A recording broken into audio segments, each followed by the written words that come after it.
Can I just say what the establishment political class has done to this country is absolutely disgusting. I include in that establishment politicians like Kamala Harris and Joe Biden specifically. You know, we have reached this point, well, and the media, of course, the media is 100% it is you are the problem, okay? It just pisses me off. You know, after Trump's Madison Square Garden thing, a few days ago, the complete and utter meltdown, just the loss of reality these people are going through because of the propaganda they've had jammed in their brains over the last 8 years. It's insane. It's insane. The other night, I think it was last night, Holy Hostile, if you're on X last night, Trump, came forth, didn't have any regrets about what happened at Madison Square Garden, and the meltdown began. People were freaking out about it, losing their minds about, he should have had remorse because it was, what did they say? It was disgraceful. It was nothing but racism and misogyny and sex. There was a roast comedian, okay? That's literally this guy's main thing. Tony Hinchcliffe. He's a roast comedian.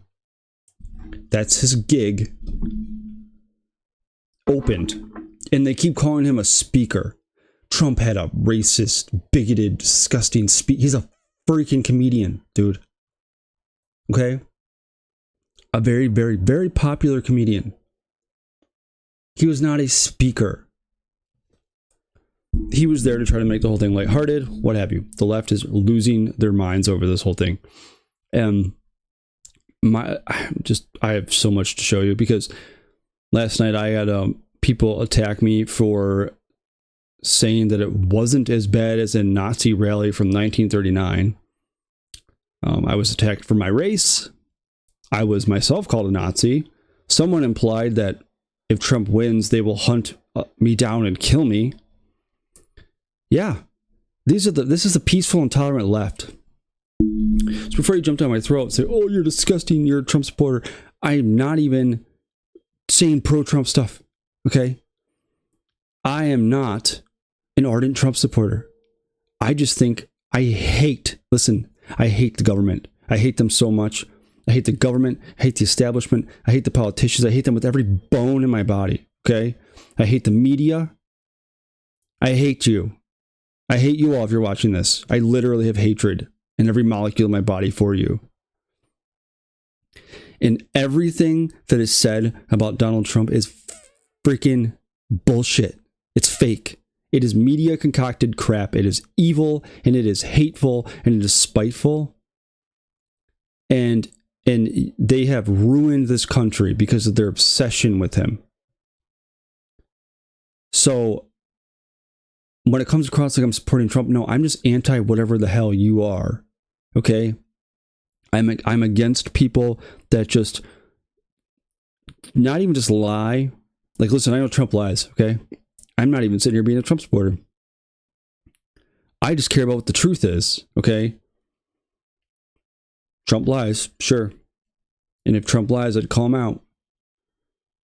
But the heinous level of lying that has gone on over the last 8 years, trying to blatantly divide Americans, sequester one half of the country off and make them garbage, as Biden called them, deplorables, garbage,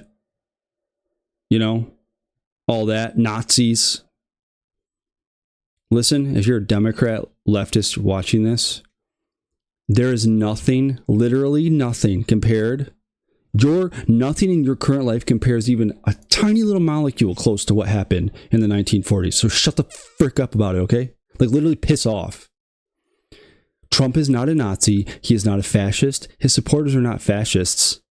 Okay, maybe there's some out there. But for you to compare your life to the plight of what people lived through during the most lethal era of human history, you are disgusting if you think that's what your life is like. Okay? There. Now that I got that off my chest, let me show you what's going on, because this is despicable. Yep, you are despicable if you feel this way. Because we have reached a point where this country is broken. It is completely divided, and it is the people that claim to lead us. It is their fault. They did this on purpose. They wanted to divide us. They want us to hate each other. They want us to be at each other's throats. And guess what they do? They screw everything up. They ruin everything they touch. They're terrible at everything they do. They piss away all our money. They kill thousands and thousands of human beings to all the wars that they like to start and pay for. Those people, they get us to do all the fighting for them. And like, this whole thing is broken. The system is broken. It is if you are a politician, if you are corporate media, if you are in the intelligence agencies, if you are in the bureaucracy, it's your fault. It's not one guy's fault. Okay? There is one of him and thousands of you all who have done nothing but pit Americans against each other. Could Trump be divisive? Sure. But Trump doesn't say a fraction of the terrible shit that you all say. Horrific things. You calling fellow Americans Nazis because they support a populist movement is disgusting. And you are going to get people hurt. And you know what's even more sick about that? If those people get hurt, these despicable pieces of garbage will be happy about it. They'll be high-fiving each other. Because they have no humanity. You have no soul, if that's the way that you are. Even if it's one of these people that are out here spreading this bullcrap, and one of the key people, fleshing out this narrative to try to get people hurt, if something happened to them, I don't praise that. That is a sign of a broken country, and the sign of a broken people, and the sign of a divided people. This country is a mess, and it's the people we've entrusted to run it and tell us what's going on. It's their fault. They did it to us. This is something that happened yesterday, where people jumped down my throat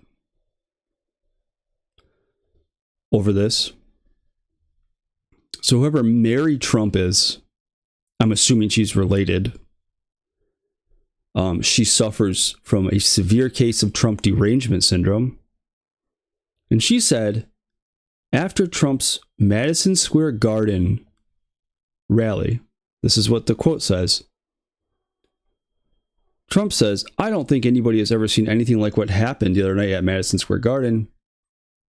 Correction, the 1939 Nazi rally was like this, but Donald's hate fest was much, much worse." Yes. Somebody who lives in the United States of America in 2024 said that. This person literally said that Donald Trump's Madison Square Garden was not much worse than a 1939 Nazi rally where actual brown shirt thugs beat up people that were there.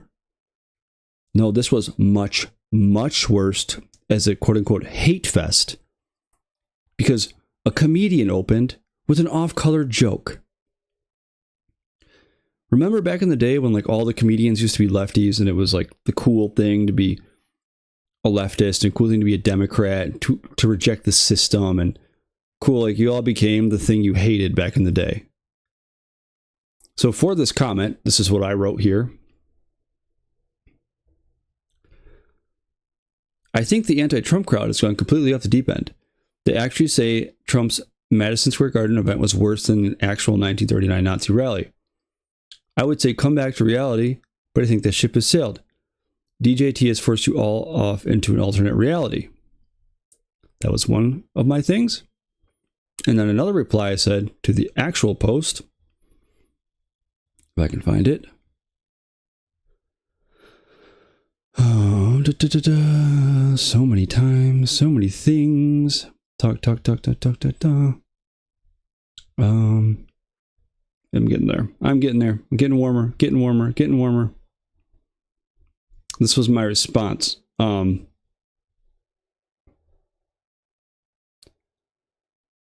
said to Mary Trump, I can 100% assure you, you are wrong. And I'm sure anyone who lived through the actual horrors of the era would agree with me. And this person says, LOL, Americans armed themselves, declared war, killed Nazis for 4 years, and got rid of Hitler.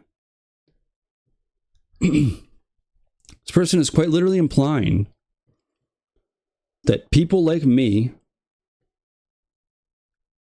for people like me, it is time, basically saying it's time for Americans to rise up, arm themselves, fight the Nazis like me, because apparently that's what I am.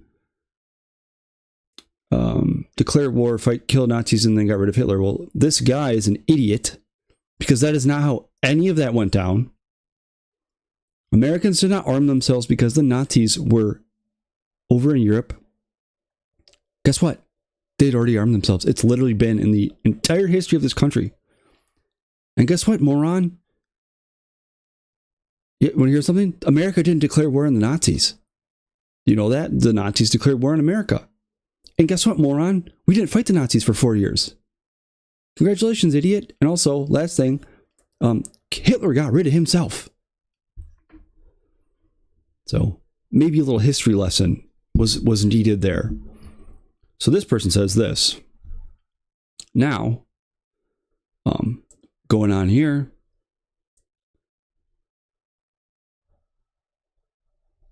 Somebody says to me, said the white guy, okay, because I said that Trump's rally was not anywhere near as bad as a 1939 actual Nazi rally during the era in which the Nazis actually lived before World War II, where tens of millions of people died. Okay. This person just, their only reply to me is, oh, said the white guy. So you're implying that the only reason why I think it wasn't as bad as an actual Nazi rally from the 1930s is because I'm a white guy. So you're implying that I'm wrong, and I'm just trying to whitewash it and say it's okay because I'm a white guy. These people, it's like you want to hate, you want to be infuriated with them. But the problem is this is a very, very large population of low IQ people who have low emotional intelligence. They think sheerly with those emotions. They have no rationality and no logic. They have no internal monologue. So to them, they live based off their emotions. They live based off fantasies. They live in a world created in their head where they think their concocted fake existence is the reality we all live in. They hate Donald Trump so much they want him to be compared to Adolf Hitler. Can you please tell me one other time who is the worst person ever to live in human history? Go ask anybody on the street. Go ask your kids. Okay? I guarantee you they'll all say what? Hitler. How many people did Hitler kill? World War II, right? Well, I mean, how many people did Stalin kill? How many people did Mao kill? How many people did Pol Pot? There's lots of other evil, heinous human beings out there. But in the public imagination, there is one name that resonates as evil. For good reason. But when you're comparing someone like Donald Trump to the most evil thing you can think of, let's say we live in a world where people are not so religious these days. I'd say if you said Hitler or Satan, Hitler would resonate with more people as the most evil, heinous human being ever to live. So when you're comparing that to Trump, because he says mean things, He wants to end the war, and he wants to make America first. Like, I don't even know how you're redeemable. I have to think God thinks you're redeemable, because that's the world I live in. But it's really hard to like understand how you could ever come back from that level of just derangement.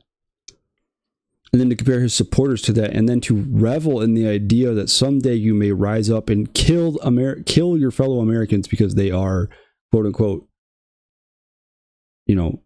Nazis or whatever.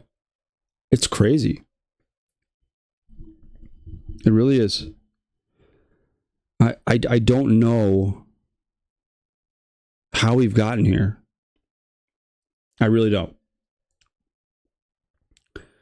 But we have come to an impasse where this is the breaking point. It's like there is so much hatred between two camps in this country. And the one side has the backing of the deep state, the military, the government, our politicians, the media. The other side has the backing of just each other and one guy. And this, so the leftist side tells the world that the right is just this evil, horrific, heinous group of just people that they're deranged, they're violent. That's on one side. And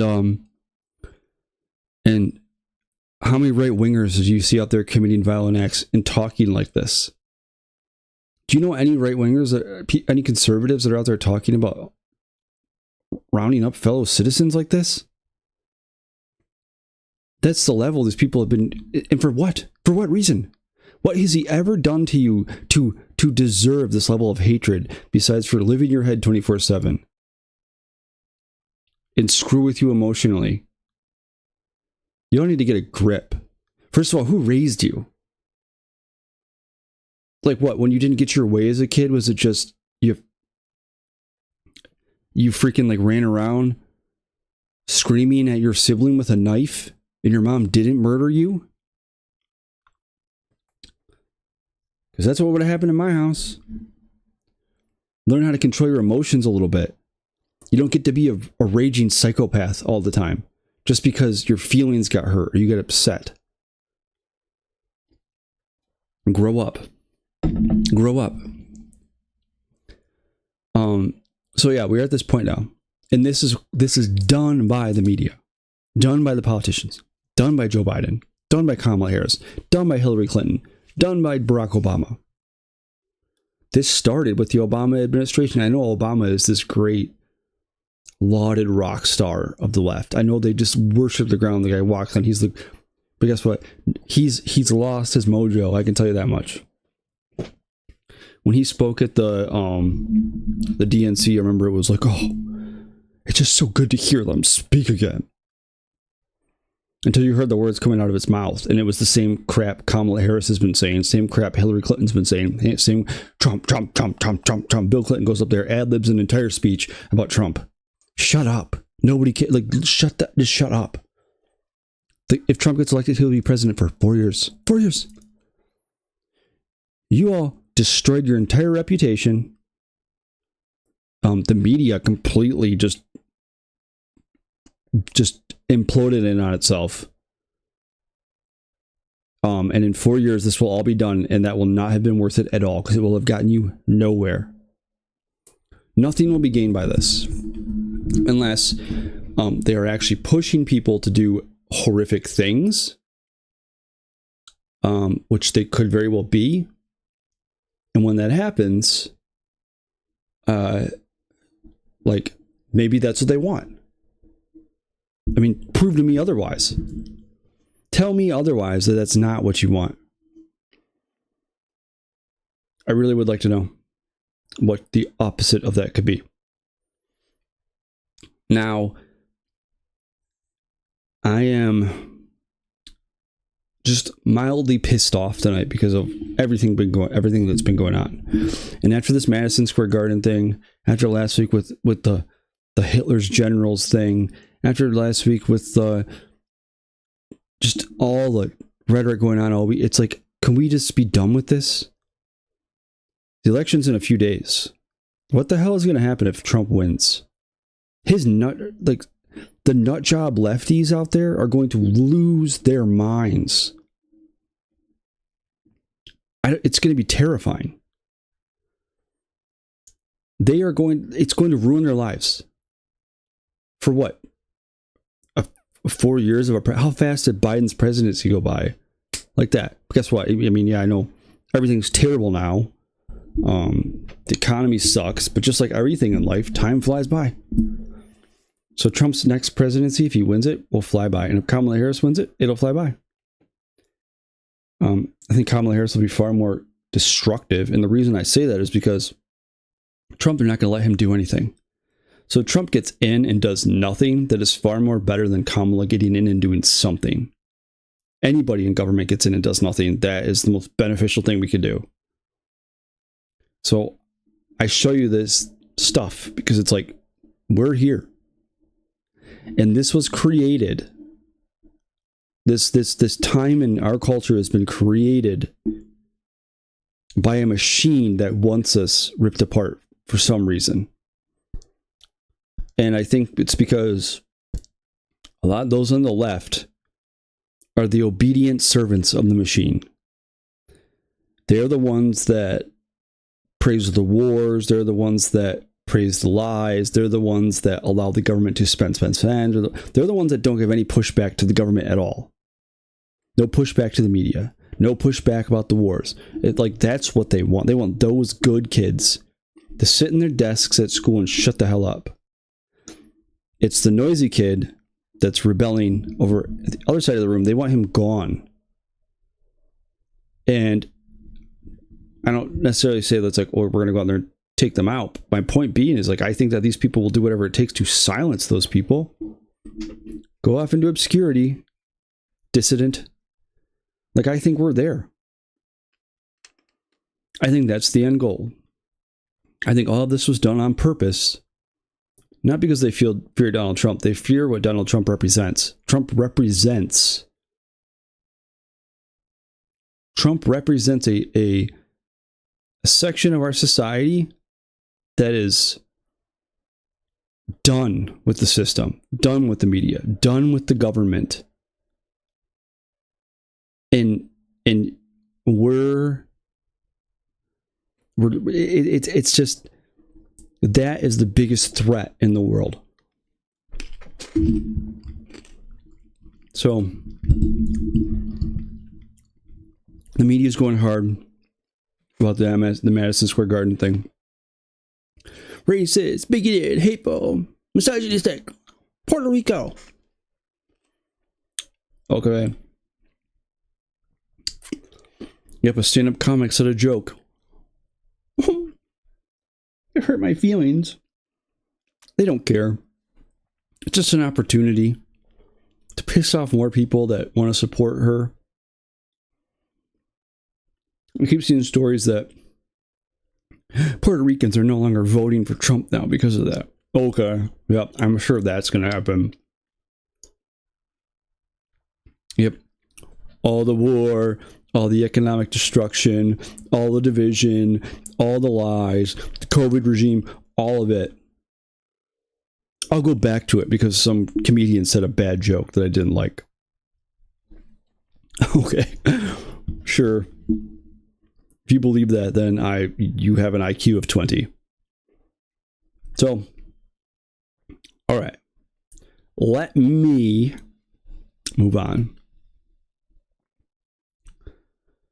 to get out of this headspace that I'm in, where I'm just sad that we've come to this point in our history. We've let these people put us here.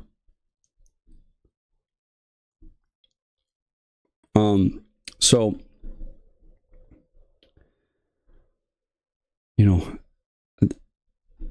All right, get out of my head. Get out of the head. Just get out of it. Don't obsess about it. It just last night I was sickened by the things I was seeing. It was painful to watch. All right, so I wanted to show you this. I saw this today. So many things to talk about. This is from the New York Times. Want to read this? Want me to read this out loud to you? Barbara Bush, scion of Republican royalty, knocks doors for Kamala Harris. Did you hear that? Kamala Harris is the scion for Republican royalty. Now, I was under the impression that Barbara Bush has passed because she has. The Barbara Bush that matters. George Herbert Walker Bush's wife passed away in 2018. This is George W. Bush's daughter. Now, I don't know about you. I used to consider myself more of a Republican. I consider myself more of a libertarian now, because I think the Republican Party sucks. I've railed against it incessantly. But during my days when I considered myself, I thought all the time about, man, Barbara Bush, what an icon. The Bushes. What an icon. I mean, the Bushes are like I wish. I'm saddened the Bushes have left us to join the Democrats. I really am. I mean, damn, dude. They were like so great. All the wars. Oh man, remember the wars? Remember that? Remember like and then like Liz Cheney and like her dad. Remember when like Dick Cheney and George Bush started like a 20-year war that cost us over $8 trillion and over 1 million people, nearly 1 million people lost their lives. Oh man, those were just I like. It's sad to me that the people that did that are moved on over to the Democrat side. But I mean, the Republican Party's lost their royalty because Barbara Bush is knocking on doors for Kamala. Who believes that? A scion of Republican royalty. What is Republican royalty besides for repugnant? Oh, Mitch McConnell, Dick Cheney, Mitt Romney, Jeb Bush, George Bush, Liz Cheney, Adam Kinzinger. Yep, those are Republican royalty. There is one thing Kamala's future administration, if it is to exist, agrees with the Cheneys, the Bushes, the Romneys on. There's one thing they agree on. Maybe two things. They both agree on America fighting constant wars and being a part in every freaking war they can. Being the big, the big bully on stage. And they both believe in government overreach and a big government. So I guess that's three things. But they agree on. The big thing that Liz Cheney agrees with Kamala on is like American security by fighting constant wars. Oh, Republican royalty has left us. Do you think the person that wrote that headline seriously thinks that way? Like, what journalist worth their salt would think that that's a sentence to write, or a headline to write? The scion of Republican royalty. Yeah, okay, dude. Oh man, what are we gonna do?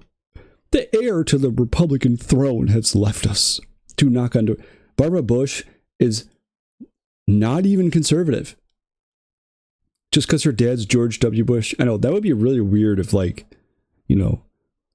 kids rejected the ideas of their parents.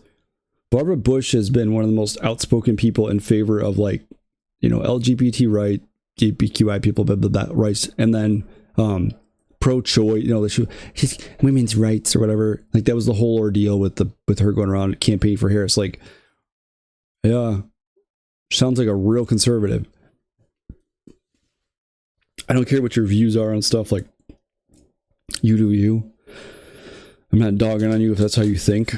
My point is that, the things her father stood for, she is long since rejected. But hey, sorry about the cough drops. Still kind of getting over the thing with the throat, and it's been a hot weather the last couple days in Michigan. Lots of pollen. So it's weird. My kids carved pumpkins last week, and it's been warm enough here that they're just like rotting and imploding. It was just days ago. So some Halloween pumpkins out there. Tomorrow is Halloween, which is nuts. How did this happen? Where did the time go? I went to the store today to buy Halloween candy, because the best time to buy Halloween candy is, of course, right before Halloween, right? But there were no good deals. They had the same deal going on forever. I'm walking by looking at Halloween candy, and all of a sudden I see Christmas candy and Christmas Little Debbie snacks. And it's like, what? Dude, it's October 30th. Football season, college football still going on. Hunting season hasn't even, gun season hasn't even hit us yet in Michigan. Bah. Christmas. I like Christmas, but right now I'm in full Halloween mode. If you can't see, I got my get up here. I got my cool vintage old spooky cat. I got this pumpkin. I got this beanie baby. When my daughter was little, we painted these little jars here, like this. And you put a candle in it, and it glows. Like the little electric candles, but the paint's peeling. It's been so long. Back when she was just a little. Before she got that preteen sass. So, yeah, this whole thing with the scion of the Republican Party, like Republican Party royalty. They just think we're dumb. Who is that headline for? Is that headline for Republicans to read and go, oh, thank God. Remember last week, Tim Walz was like, well, if people say that Dick Cheney Dick Cheney endorses us, the libertarians and Republicans will feel like they have permission to come on over to our side. Yeah. Sure, all the libertarians out there really like, what's Dick Cheney doing? I feel like I can go on over to his side now because of Dick Cheney. Oh, we live in a clown world. Clown world. All right, I'm moving on. Speaking of clown world, wait till come November 2nd, I show you my collection, or November, whatever. What day is the election? November 5th? Once November 5th comes, wait till I show you my collection of freaking political mailers that comes in. Dude, it's insane. I get dozens a day. Dozens. All right, though. Let's move on. Let's move on to other things. So, Joe Biden, in response to Trump's garbage joke, because Joe Biden, I understand why Joe Biden was pissed, because Joe Biden was raised or Puerto Rico by Puerto Ricans. Remember? He said Puerto Ricans raised him. So he probably has every right to be upset about that off-color joke, because he is practically Puerto Rican himself. But this was a state. So I'm sure his handlers immediately regretted letting this guy talk. This is painful to watch. He's clearly just completely declined even more. But, I'm sure the handlers were just like, oh, great. We let this dude speak. And let's just say how the left made out the joke about Puerto Rico, like how they claimed it was so catastrophic for the right. Let's just say this Joe Biden comment has been as catastrophic for the left, for the demi-dems. I call them the left because I don't know what else to say. The Democrats, because it's not just the Democrats, it's like the progressives, I guess. And I say the left, because the left is just a nice, neat term. Is there a right and a left? I don't know. I don't care. All right, let me show you this clip of Commander-in-Chief, just the greatest president ever.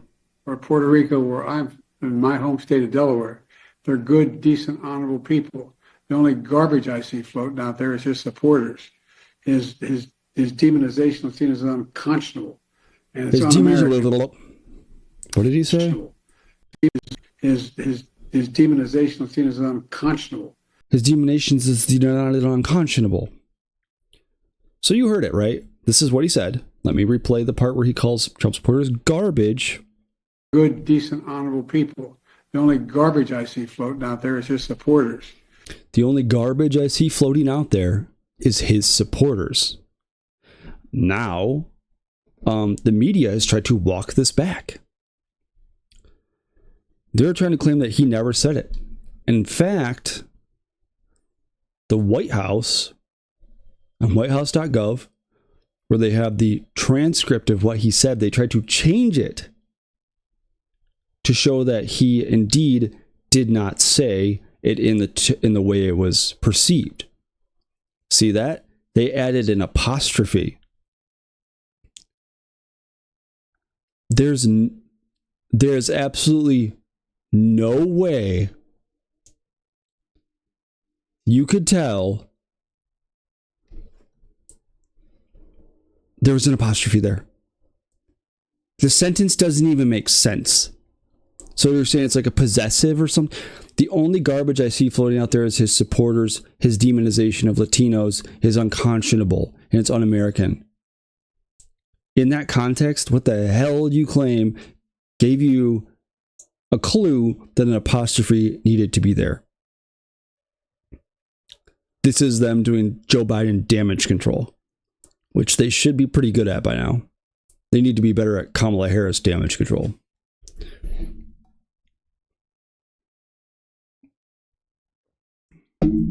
Is his supporters,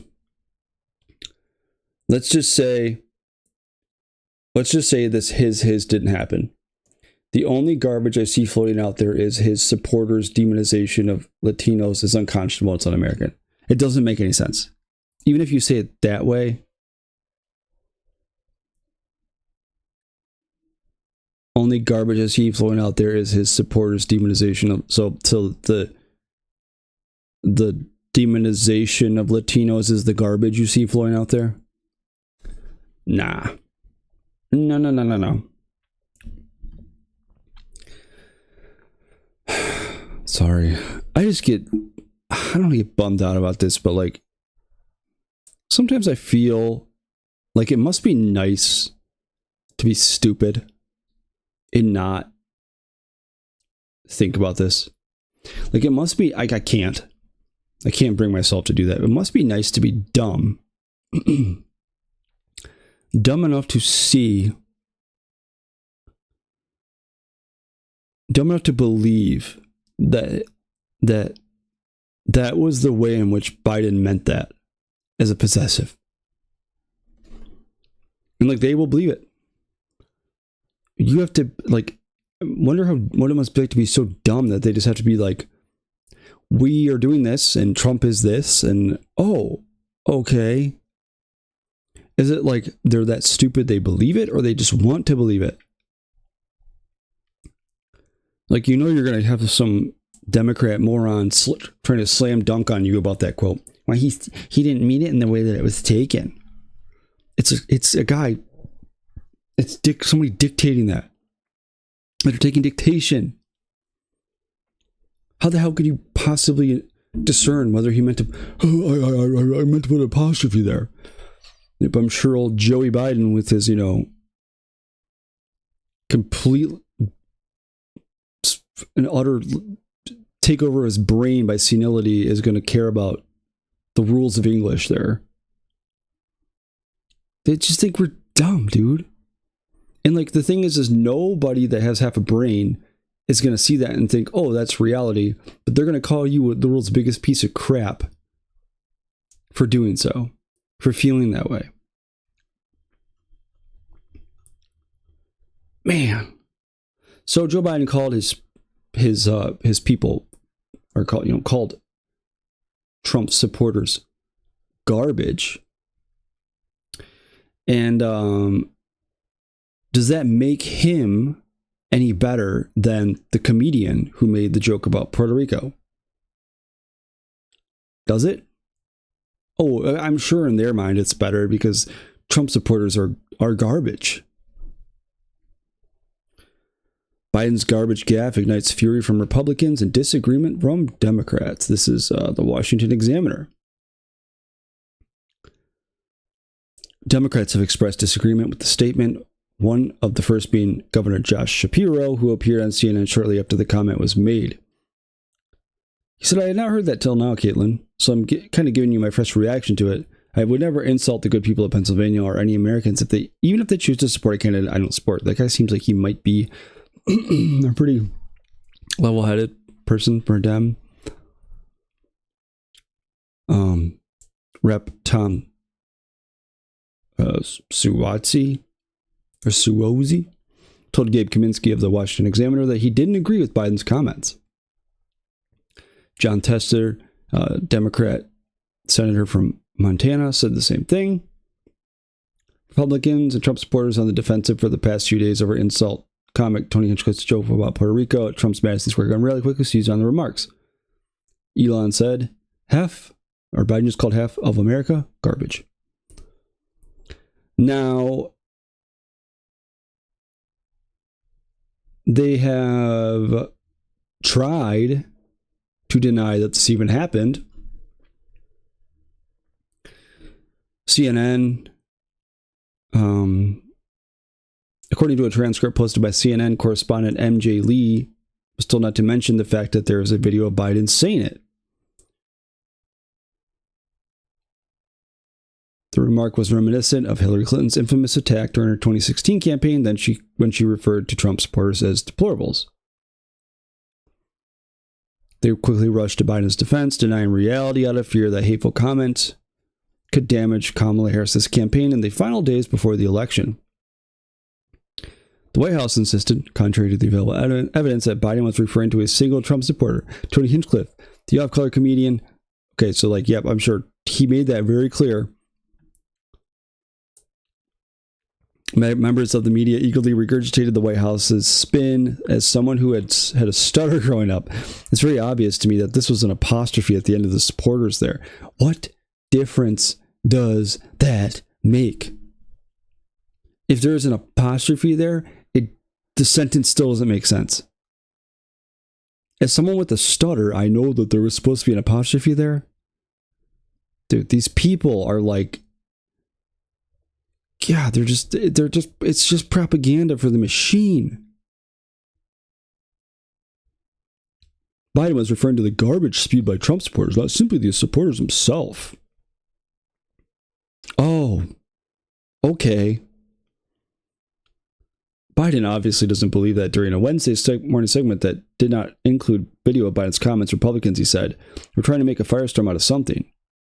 So we're supposed to believe that Joe Biden would never think this about Trump supporters.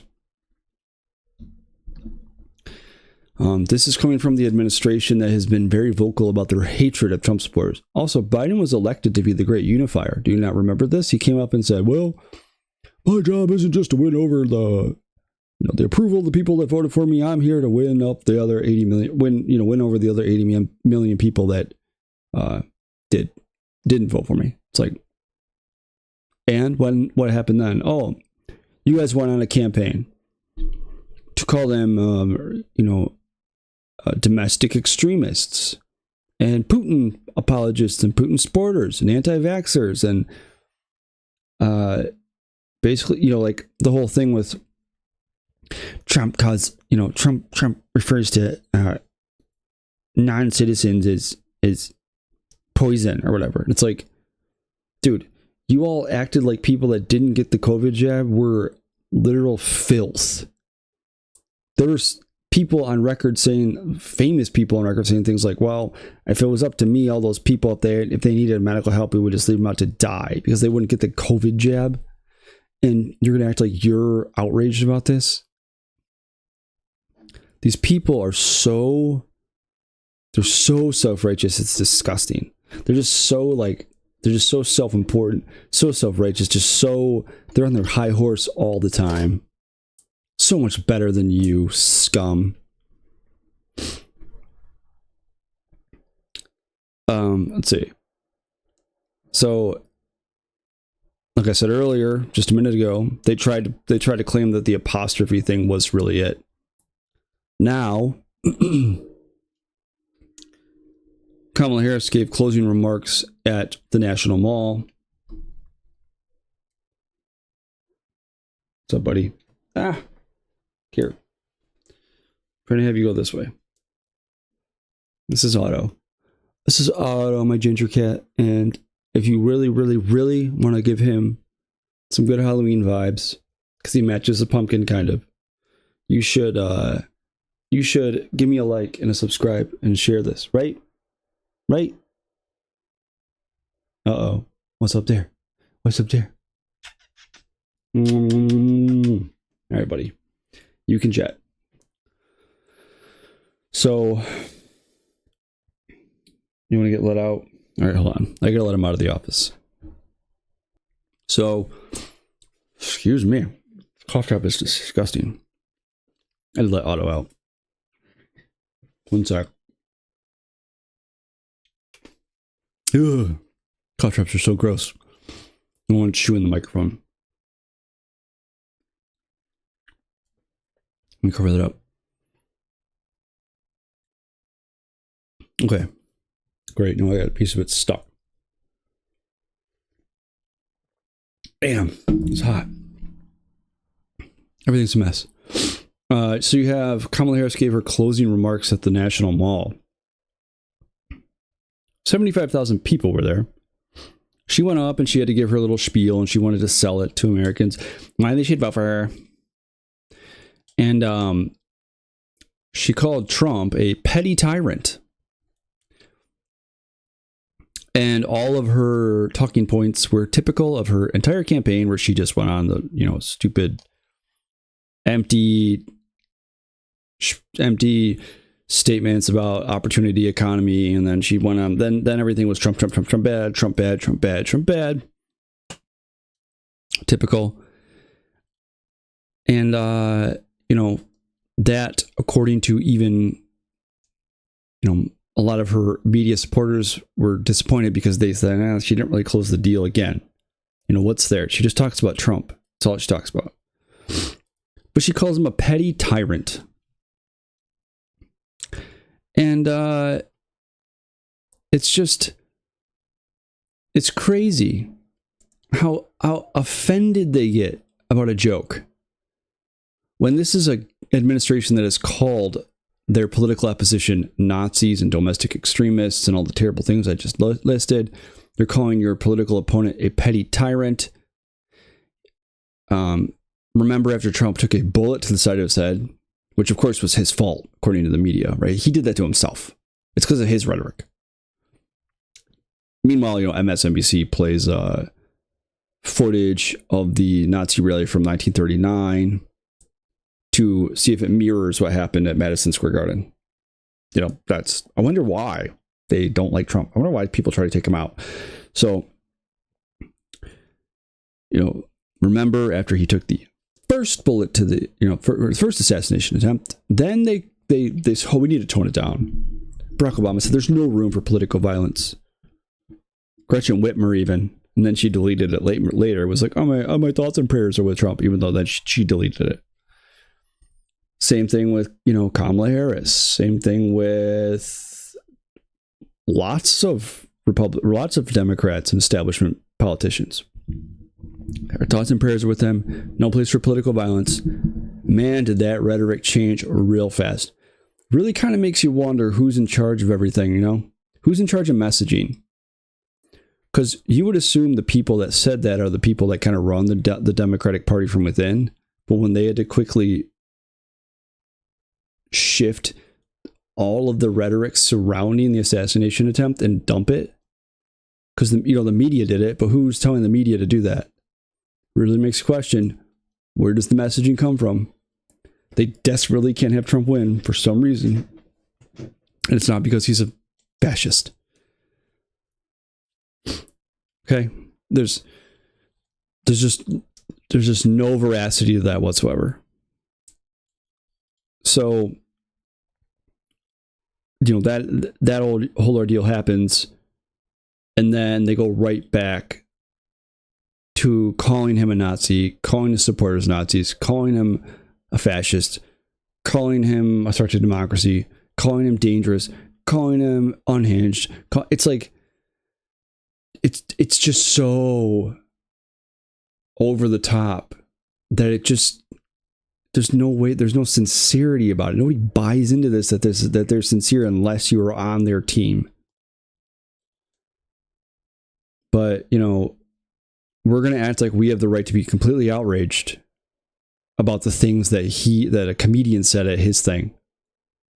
You're right. Poor you, You guys have to live through some really hard stuff.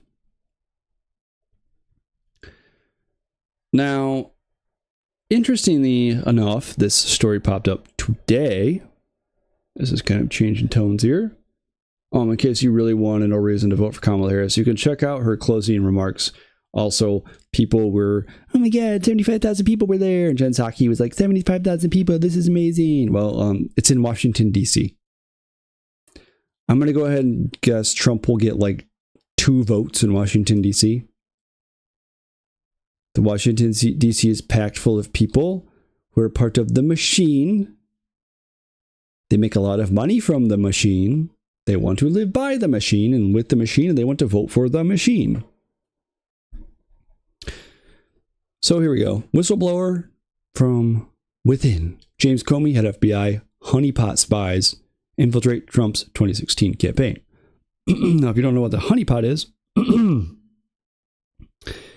they try to stick an attractive woman to try to entrap you in a way to have you divulge information or do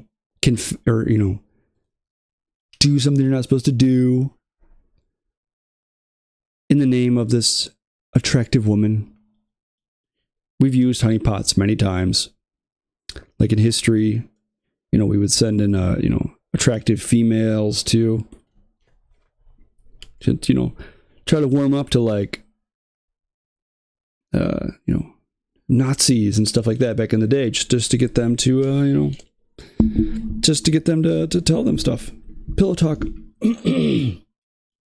Now, this is an alleged off-the-books investigation that predated the FBI's Russian collusion probe. The House Judiciary Committee is examining a whistleblower report that the FBI targeted Donald Trump soon after he announced his presidential campaign in 2015. Ordered by FBI Director James B. Comey. So it was off the books. Criminal investigation, by the way. 2 female FBI undercover agents infiltrated his 2016 campaign at high levels and were directed to act as honeypots while traveling with Mr. Trump. Because Trump needs these things, so he's got a smoking hot wife. According to the disclosure, which the Washington Times reviewed, the investigation differed from the later Crossfire Hurricane counterintelligence operation targeting Russian collusion. It said the early off-the-books probe was a criminal investigation targeting Mr. Trump and his 2016 presidential campaign staff. The agent personally knew that Mr. Comey ordered an FBI investigation against Mr. Trump and that Mr. Comey personally directed it, according to the disclosure. It did not appear to target a specific crime, but was more of what agents would describe as a fishing expedition to find something incriminating about Trump, which is, that's against the law. Okay? The federal government can't just come and kick your door in at any time to try to catch you in the middle of doing something illegal. They can't do that. This is illegal. This probe is illegal. Trump is a private citizen. The House Judiciary Committee spokesman said the committee received the whistleblower allegations and plans to look into them. The undercover operation was hidden from Justice Department Inspector General Michael E. Horowitz, who investigated misconduct in the Bureau's probe of the Trump campaign. Former FBI Assistant Director Chris Swecker said the report, if true, is a booming egregious violation of the rules governing the Attorney General and the FBI. What's going to happen with this? Probably nothing. Pretty long report. Oh, if you want to get my links for the articles and stories and stuff I read, talk about, sign up below. Click that link down there that says Join or Die Substack. It's free. Goes right to the inbox every day. Except for, Tuesdays, Thursdays, what I do is instead of doing commentary on all my stories, I just send you links, like a little sentence kind of telling you what the story's about. Check it out. Stuff I find interesting. Substack is free. You don't have to pay for it. If you want to pay for it, that'd help me out a lot because, I don't have any money, no income right now, recent graduate with a PhD, wife in medical school. If you want to help me out, that'd be really great, but you don't have to do that. If you can help, what you could help me out by doing? Subscribing and liking my channel, commenting, telling me that you love it, helping the algorithm find me. I don't know if I'm going to put this episode up on the YouTube today because, started off with a bang, but I'm on everything else. And even if you want to get the video sent to you on Substack, you can. You don't even have to sign up for email alerts if you want to. You can just see it on the Substack app. And pretty soon, my stories and links and stuff are going to be moved over to my website as well.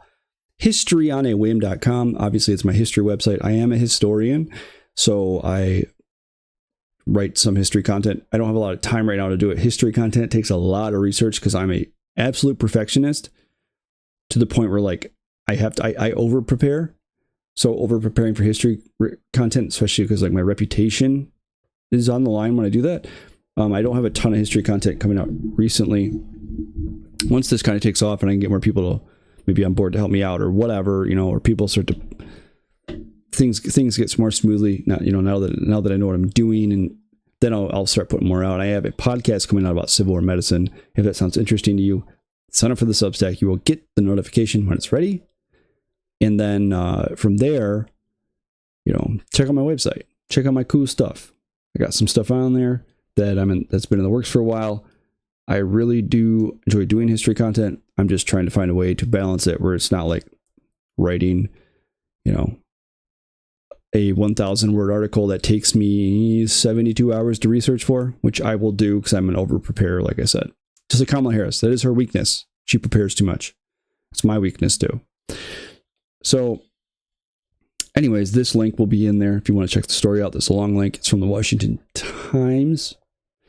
It's very interesting though that this happens and there will be no outrage from anybody aside from people on the right. It's actually not even really that noteworthy of a story. I found this buried today, and it didn't seem to draw that many eyeballs. Now, what's interesting here, let me show you another strange coincidence.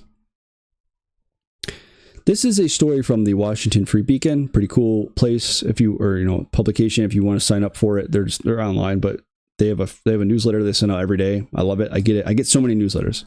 I get the Washington Free Beacon. I get Real Clear Politics. I get Zero Hedge. I get the Mises Institute. I mean, everybody. There's so many. You should get mine too. And the Free Beacon, put out this article, Inside the Shadowy Dem Network Propping Up RFK, Libertarians and Anti-Abortion Activists to Pull Votes from Trump. This is in swing states like Michigan and Wisconsin. And it's a series of campaign ads that popped up telling you to support RFK and Chase Oliver, who is the Libertarian candidate for president, kind of a woke Libertarian, and Randall Terry, the Constitution Party nominee. Don't know who that is. Retired career politicians is a PAC that has spent $135,000 promoting Kennedy, $170K to boost Oliver. Now, this is working alongside a super PAC. Mind you, This has nothing to do with actually getting them to win. This has everything to do with stealing votes from Donald Trump. And it's quite interesting because the person, let's see, there's a connection here. Where are you? There's a connection here between the Russian collusion hoax. Civic Truth Action and voters of these 50 states of America are funded by a nonprofit called, these are two of the PACs that donate to this as well, funded by, sorry if you're a Yankees fan, I think. I don't know. Just got some notification. I don't watch baseball. Civic Truth Action and voters of these 50 states of America are funded almost entirely by a nonprofit called Evidence for Impact. Formed this year by a partner at the law firm of Mark Elias, a campaign lawyer who joined the Kamala Harris campaign in August. Elias faced intense scrutiny over the years for using controversial tactics to help Democrats. He commissioned the Steele dossier, which falsely accused Trump of colluding with Russia. Amazing, isn't it? How everything in this government is interconnected and corrupt people are everywhere. You get a corrupt person, they're just everywhere. It's great. Corruption. Dude, it's mind-blowing. Like, these people are everywhere. But you know what? Trump's evil, Trump's bad, Trump's scary. So you have this going on in Michigan where they're funding these ads to try to steal Trump votes away in swing states. All funded by PACs, which are funded by PACs, which is funded by a nonprofit, because nonprofits fund the PACs. Nonprofits are the key to changing government bureaucracy and policy. As I said in the podcast a few days ago, it is formed by Mark Elias, who commissioned the Steele dossier. These people should not be able to touch government and politics with a 1 mile long pole. They should be sequestered far away from public service. But here they are. They're back, just like Dick Cheney and Liz Cheney. All the people that got everything wrong. The COVID regime, Tim Walz running for VP. Like, they can just screw up and be terrible at everything and make just the worst decisions imaginable. But guess what? They're allowed. They're allowed to be there because they are just still better than you. Amazing. All right, well, I'm going to head off and post this video. Please like, subscribe, share, comment, give me some love. Tell me, anything I need to do, change, whatever. I'm trying to cut these up into smaller segments. I know short form video is sometimes the way to go for people, and this podcast is long. So I'm working on it. It takes time to sit down and hack these up. But I'm getting there. And if you would, please share this with anybody who you think would like it. And like I said, subscribe to the Substack. It is my hope to build that sucker up. Because times are tough. Not a whole lot of jobs out there for a historian who has to work from home because, his wife's in med school, take care of the kids. I do a lot of freelance writing, do a lot of writing on the side. If you want me to do any writing for you, let me know. I do copywriting as well. If you want to hire me as a copywriter, please reach out. I really would like it because I need the dough, okay? And I got cats to feed and kids to feed, and I got Christmas coming up, and got a wife. I got to pay for wife in med school. I got to pay for that. Got student loans coming up myself. So please like and subscribe. And then tomorrow is Halloween. Now, what's like the best part about Halloween when you're an adult? Because I love the time of year. I love the ambiance. I know it's like evil or whatever. I don't care because I like it. I love the weather. I love it all. Halloween comes, kids get 50 pounds of candy, and it sits around the house forever.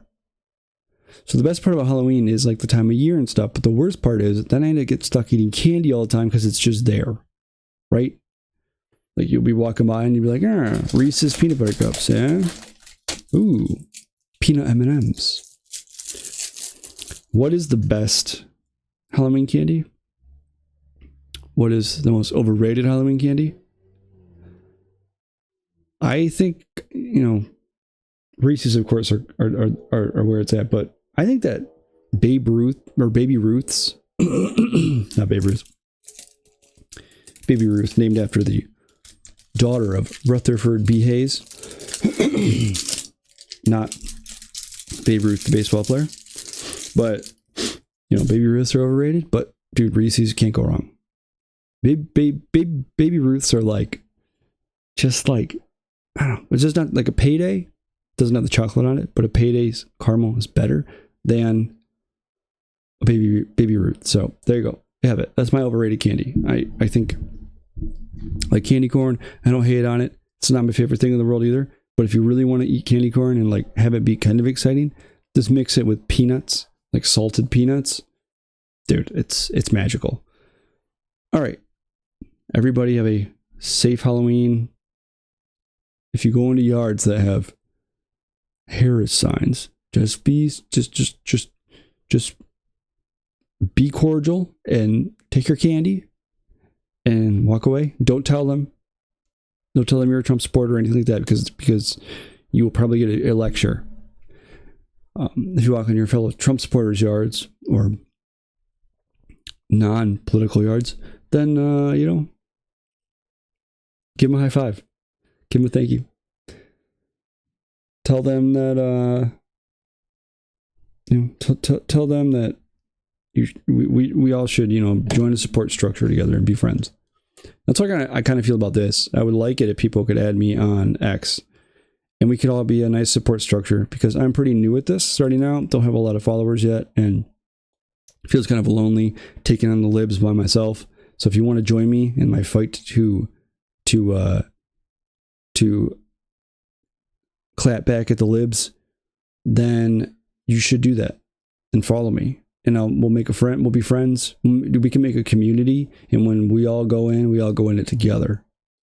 Yeah, sounds awesome. All right, thanks for watching, listening, reading my stuff. I am Dr. Jesse Roberts. This was Join or Die. Thanks for watching once again, and I will see you all on Friday, which will be November 1st. So it'll be Christmas time, right? You'll be listening to Mariah Carey before you know it. All right, bye.